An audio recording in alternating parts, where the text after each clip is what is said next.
Hello दोस्तों, कहानियों का दौर चैनल में आपका स्वागत है। हमारी आज की कहानी है महिला को लगा बिना पाप किए दोष क्योंकि उसने चुगली कर दी थी। तो चलिए कहानी शुरू करते हैं। कथा शुरू होती है राजा के महल से, जहाँ बड़े बड़े विद्वान ब्राह्मणों के भोज की तैयारी चल रही थी। राजा भी स्वयं को बड़ा भागी समझ प्रसन्न हो रहे थे कि उसके महल में आज उच्च कोटि के विद्वान और ब्राह्मण एक साथ भोज के लिए पधार रहे हैं। उधर रसोई खुले आकाश में ब्राह्मणों के भोज के लिए तरह तरह के पकवान और मिष्ठान बना रहे थे, जिनकी खुशबू पूरे महल में फैल रही थी। अचानक एक चील तेज रफ्तार से आसमान में उड़ती जा रही थी। उसके पंजों में एक जहरीला सांप दबा हुआ था, जो बार बार चील के नुकीले पंजों से बाहर निकलने का प्रयास करते हुए फुंकार रहा था। ऐसा कई बार करते हुए सांप के मुंह से जहर की कुछ बूंदें ठीक नीचे बन रहे खाने में जा गिरती हैं।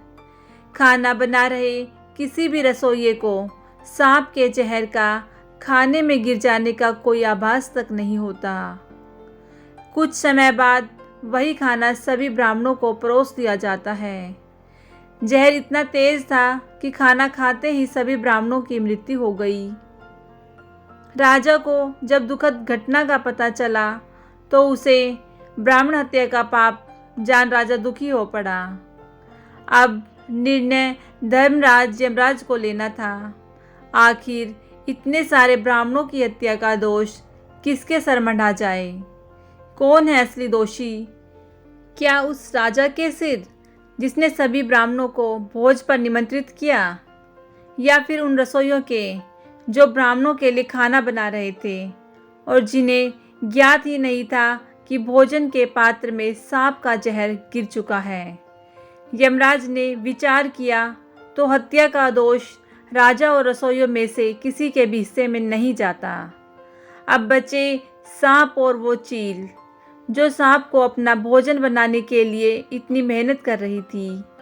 यमराज की दृष्टि में वह भी दोषी नहीं। अब बचा वह जहरीला सांप, जो चील के पंजों से बचने के लिए बार बार फुंकार रहा था। उसी की फुंकार के साथ जहर की कुछ बूंदें सांप के मुंह से निकलकर खाने में जा गिरी और भोज पर आए ब्राह्मणों की मौत हो गई। तो क्या यमराज की दृष्टि में वह सांप ही असली दोषी है? नहीं, यमराज उसे भी दोषी नहीं मानते, क्योंकि सांप का स्वभाव ही फुंकार करना है और फिर अपने प्राणों की रक्षा करना कोई पाप नहीं। यमराज ने इस विषय को कुछ समय के लिए वहीं रोक दिया। इधर धरती में थोड़े दिन बीतने लगे और फिर एक दिन कुछ ब्राह्मण देव राजा से भेंट के लिए एक महिला से महल का मार्ग पूछने लगे। महिला ने महल का मार्ग तो बता दिया, लेकिन कहा कि यह राजा ठीक नहीं है। अभी कुछ दिन पहले खाने में जहर देकर आप ही के जैसे निर्दोष ब्राह्मणों को मृत्युदंड दे दिया। महिला के मुंह से ये बात निकलते ही यमराज ने निश्चय कर लिया कि इतने सारे निर्दोष ब्राह्मणों की हत्या का दोष इस महिला के भाग्य में जोड़ दिया जाए।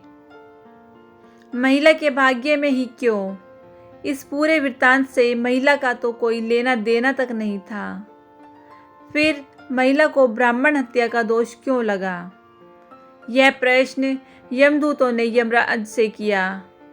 यमराज ने बताया कि जब कोई जानबूझकर पाप कर्म करता है तो उसे स्वार्थ सिद्ध होने पर आनंद मिलता है, लेकिन निर्दोष ब्राह्मणों की हत्या से न तो राजा, रसोइयों और न ही चील व सांप निस्वार्थ सिद्ध होने का आनंद लिया। ऐसे में इस अनजाने पाप का पूरा दोष उस महिला को जाता है, जिसने जानबूझकर मन में ईर्ष्या का भाव रखते हुए इस पाप कर्म की निंदा की। इस तरह की घटना की बुराई करने में उस महिला को जरूर आनंद मिला। इस कहानी में महिला ने चुगली की और इतने बड़े पाप का दोष उस महिला के भाग्य में जुड़ गया। इसलिए हमें कभी भी किसी की बुराई नहीं करनी चाहिए। दोस्तों, कैसी लगी आपको यह कहानी मुझे कमेंट करके ज़रूर बताइएगा। अगर अच्छी लगी हो तो इस कहानी को लाइक, शेयर और मेरे चैनल को सब्सक्राइब कीजिएगा। कहानी सुनने के लिए बहुत बहुत धन्यवाद।